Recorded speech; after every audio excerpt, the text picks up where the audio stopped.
ثمرة العقبى في تكريم اليد اليمنى. تأليف الشيخ العلامة المحدث فوزي بن عبد الله بن محمد الحميدي الأثري حفظه الله ورعاه. بسم الله الرحمن الرحيم. رب يسر يا كريم. المقدمة. الحمد لله رب العالمين، والصلاة والسلام على سيد المرسلين وعلى آله وصحبه أجمعين. أما بعد، فهذا جزء حديثي لطيف من سلسلتنا العلمية الأثرية التي أسأل الله سبحانه أن يعظم النفع بها وأن ييسر قبولها بين أهل العلم وطلبته قبولا حسنا.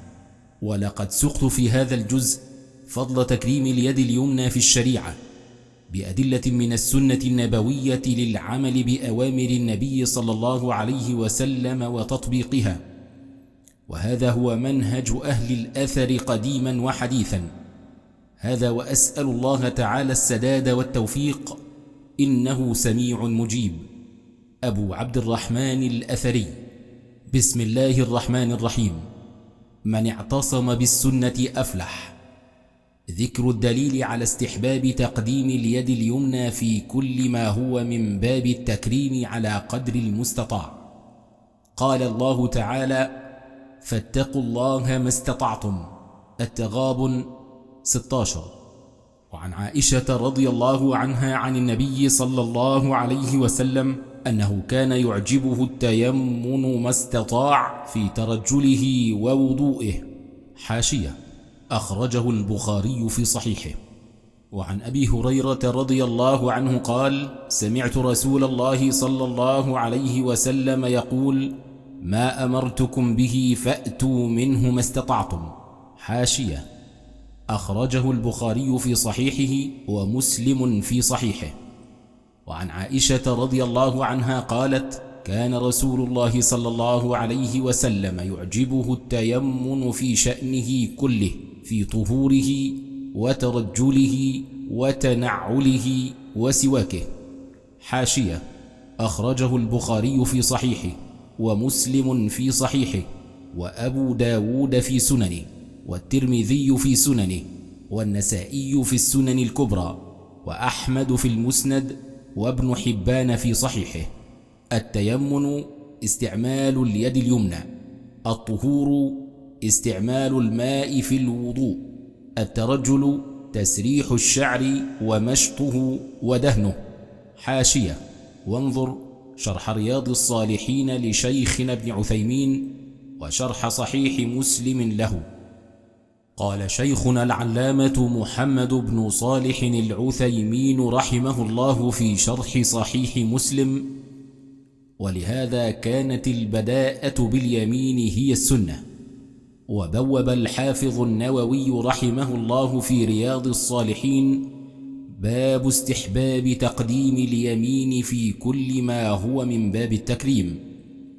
وعن عائشة رضي الله عنها قالت: كانت يد رسول الله صلى الله عليه وسلم اليمنى لطهوره وطعامه، وكانت اليسرى لخلائه وما كان من أذى. حاشية: حديث صحيح، أخرجه أبو داود في سننه وأحمد في المسند وإسناده صحيح، والحديث صححه النووي في المجموع والعراقي في طرح التثريب.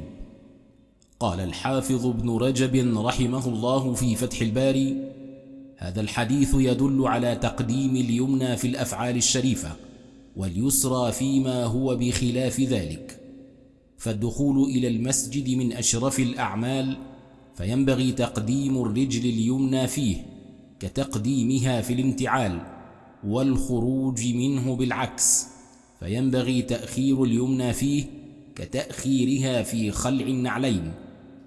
وقال الحافظ ابن رجب رحمه الله في فتح الباري: كذلك البداءة بجانب البدن الأيمن، فليس فيه حديث صريح، وإنما يؤخذ من عموم قول عائشة رضي الله عنها: كان النبي صلى الله عليه وسلم يستحب التيمن في طهوره.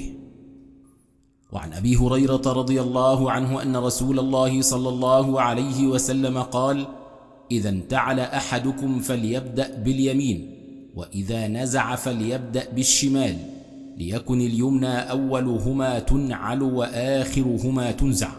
حاشية: أخرجه البخاري في صحيحه، ومسلم في صحيحه، ومالك في الموطأ، وأبو داود في سننه، والترمذي في سننه، وابن ماجة في سننه، وأحمد في المسند، وابن حبان في صحيحه. قال الإمام الخطابي رحمه الله في معالم السنن: إذا كان معلوما أن لبس الحذاء صيانة للرجل ووقاية لها، فقد أعلم أن التبدئة به لليمنى زيادة في كرامتها، وكذلك التبقية لها بعد خلع اليسرى. وقد كان رسول الله صلى الله عليه وسلم يبدأ في لبوسه وطهوره بميامنه ويقدمها على مياسره. وعن عمر بن أبي سلمة رضي الله عنه قال: قال لي رسول الله صلى الله عليه وسلم: يا غلام، سم الله وكل بيمينك وكل مما يليك. حاشية: أخرجه البخاري في صحيحه، ومسلم في صحيحه، وأبو داود في سننه، والترمذي في سننه، ومالك في الموطأ. وعن عائشة رضي الله عنها قالت: كان النبي صلى الله عليه وسلم إذا اغتسل من الجنابة دعا بشيء نحو الحلاب، فأخذ بكفه فبدأ بشق رأسه الأيمن ثم الأيسر، فقال بهما على وسط رأسه. حاشية: أخرجه البخاري في صحيحه، ومسلم في صحيحه. والحلاب وعاء يملأه قدر حلب الناقة. حاشية: وانظر فتح الباري لابن رجب، وأعلام الحديث في شرح صحيح البخاري للخطابي. قال الفقيه المازري رحمه الله في المعلم: الحلاب هاهنا إناء يحلب فيه، ويقال للحلاب أيضا المحلب. وعن عائشة رضي الله عنها قالت: كنا إذا أصابت إحدانا جنابة أخذت بيدها 3 فوق رأسها، ثم تأخذ بيدها على شقها الأيمن، وبيدها الأخرى على شقها الأيسر. حاشية: أخرجه البخاري في صحيحه. قولها إحدانا إحدى زوجات النبي صلى الله عليه وسلم. قولها فوق رأسها أي صبت الماء الذي أخذته فوقه. وبوب عليه الحافظ البخاري رحمه الله في صحيحه: باب من بدأ بشق رأسه الأيمن في الغسل. قال الحافظ ابن رجب في فتح الباري: يدل على البداءة بجانب الرأس الأيمن في الصب عليه. وعن أم عطية قالت: قال رسول الله صلى الله عليه وسلم في غسل ابنته زينب حين توفيت: ابدأن بميامنها ومواضع الوضوء منها. حاشية: أخرجه البخاري في صحيحه، ومسلم في صحيحه. وبوب عليه الحافظ البخاري رحمه الله في صحيحه: باب يبدأ بميامن الميت. قال شيخنا العلامة محمد بن صالح العثيمين رحمه الله في شرح صحيح البخاري: قوله صلى الله عليه وسلم: ابدأن بميامنها، على هذا عند غسل جميع البدن يبدأ بالشق الأيمن منه، وهكذا أيضا في الغسل من الجنابة يبدأ بالشق الأيمن منه. قلت: والأمر هنا للاستحباب، لأنه للإرشاد وليس للوجوب. حاشية: وانظر شرح صحيح البخاري لشيخنا ابن عثيمين. قال الحافظ ابن رجب في فتح الباري: والبداءة بشق الرأس الأيمن مستحبة وليست واجبة. وقال شيخنا العلامة محمد بن صالح العثيمين رحمه الله في شرح رياض الصالحين: هذه الأحاديث في بيان استحباب البداءة باليمين فيما طريقه التكريم. قلت: ولا يبصق العبد عن يمينه لا في الصلاة ولا في خارجها، وهو قول جمهور العلماء وهو الراجح. حاشية: وانظر فتح الباري في شرح صحيح البخاري لابن رجب. فعن أنس بن مالك قال: قال النبي صلى الله عليه وسلم: لا يدفلن أحدكم بين يديه ولا عن يمينه، ولكن عن يساره أو تحت رجله. وفي رواية: في الصلاة. حاشية: أخرجه البخاري في صحيحه. وعن معاذ بن جبل رضي الله عنه قال: ما بزقت عن يميني منذ أسلمت. حاشية: أثر صحيح، أخرجه ابن سعد في الطبقات الكبرى، وإسناده صحيح، وذكره ابن رجب في فتح الباري. وعن أنس بن مالك رضي الله عنه قال: لما رمى رسول الله صلى الله عليه وسلم الجمرة ونحر نسكه وحلق، ناول الحالق شقه الأيمن فحلقه، ثم ناوله الشق الأيسر فحلقه.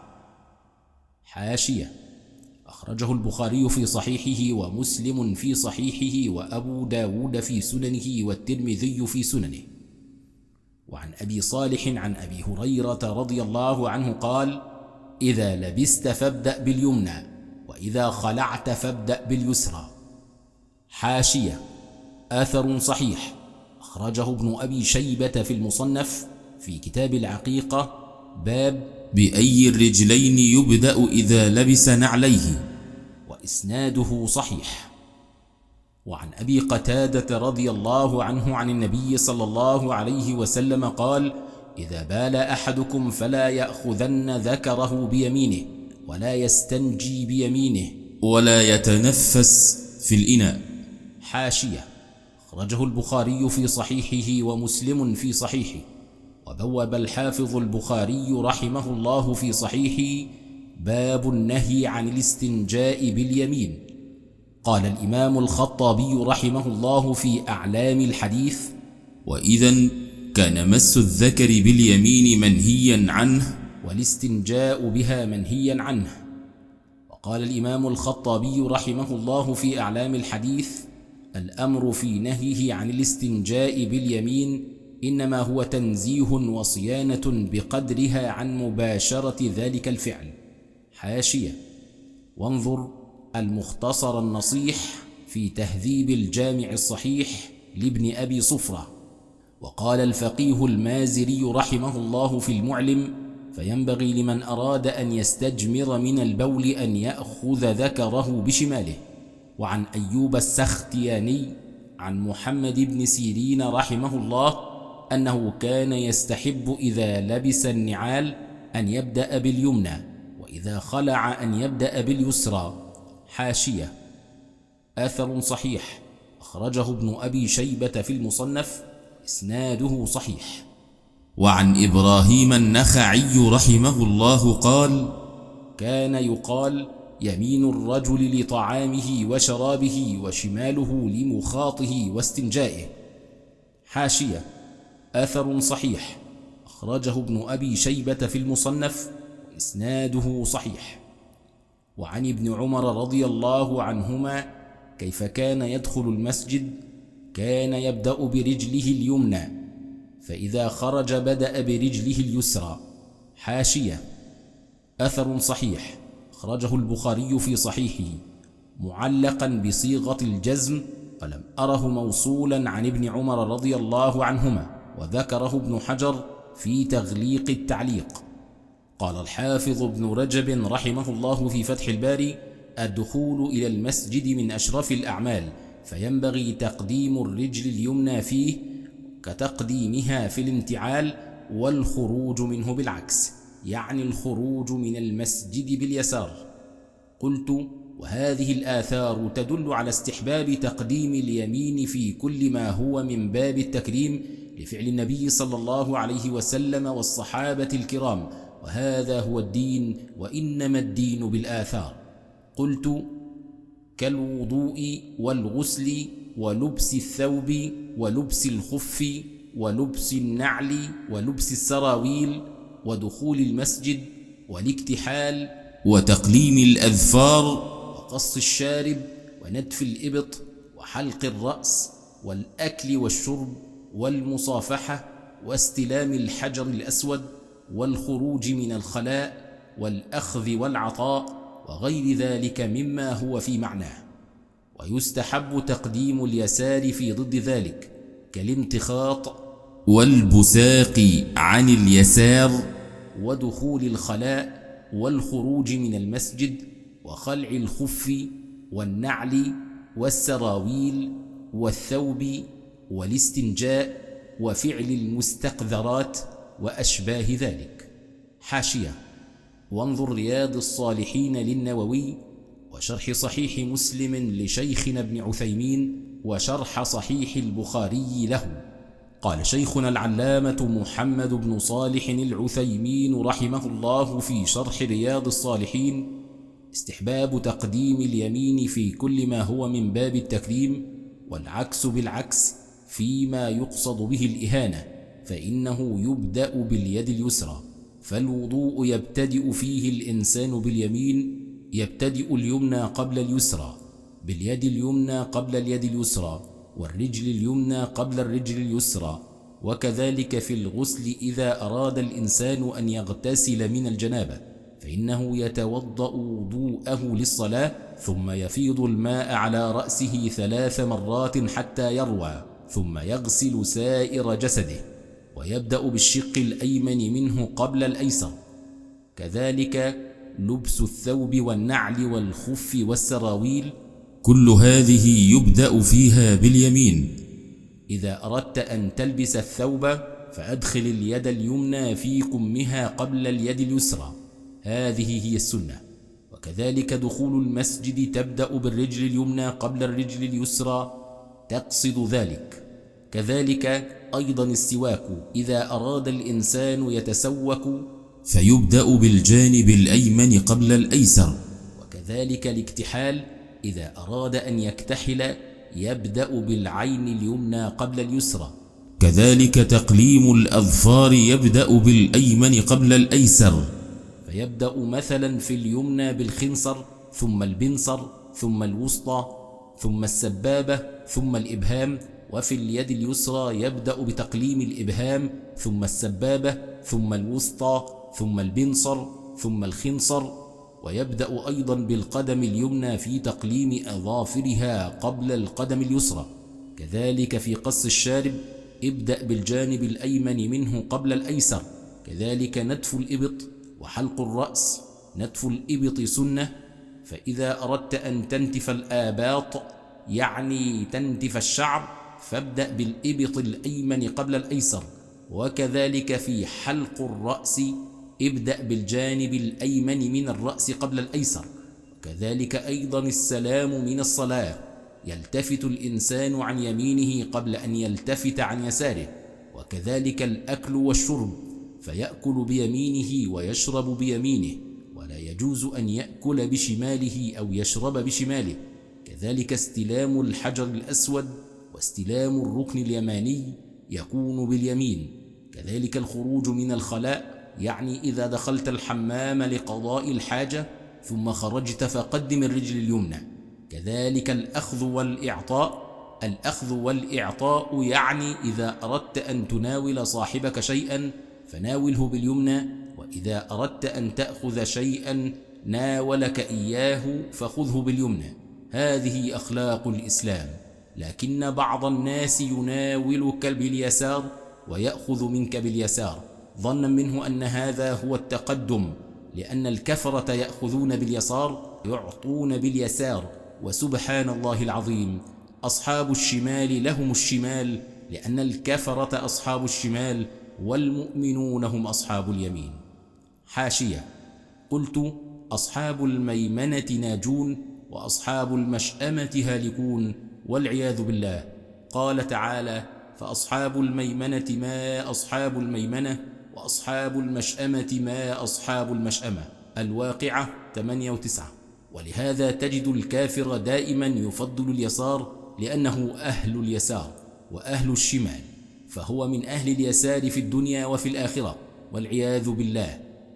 إذن كل هذه الأمور ابدأ فيها باليمين لأن اليمين أكرم وأفضل. هناك أشياء مما يقدم اليسار كالانتخاط، يعني إذا استنثر الإنسان ليخرج ما في أنفه من الأذى فإنه يكون باليد اليسرى، وكذلك لو أراد أن يمسح المخاط فإنه يكون باليد اليسرى، وكذلك عند دخول الخلاء يقدم الرجل اليسرى، كذلك إذا خرج من المسجد فإنه يقدم الرجل اليسرى، وكذلك إذا أراد أن يخلع النعل أو أن يخلع الخف أو أن يخلع الثوب أو أن يخلع السراويل فإنه يبدأ بإخراج الرجل اليسرى، تكون اليمنى هي الأولى عند أن تنعل واليسرى هي الأولى أن تخلع. وكذلك الاستنجاء يكون باليد اليسرى لأن اليمين محل الإكرام، وكل شيء مستقذر فإنه يكون باليد اليسرى، فاليسرى تكون للأذى. هذا آخر ما وفقني الله سبحانه وتعالى إليه في تصنيف هذا الكتاب النافع المبارك، إن شاء الله سائلا ربي جل وعلا أن يكتب لي به أجرا ويحط عني به وزرا، وأن يجعله لي يوم القيامة عنده ذخرا. وصلى الله وسلم وبارك على نبينا محمد وعلى آله وصحبه أجمعين. فهرس الموضوعات. المقدمة صاد 3.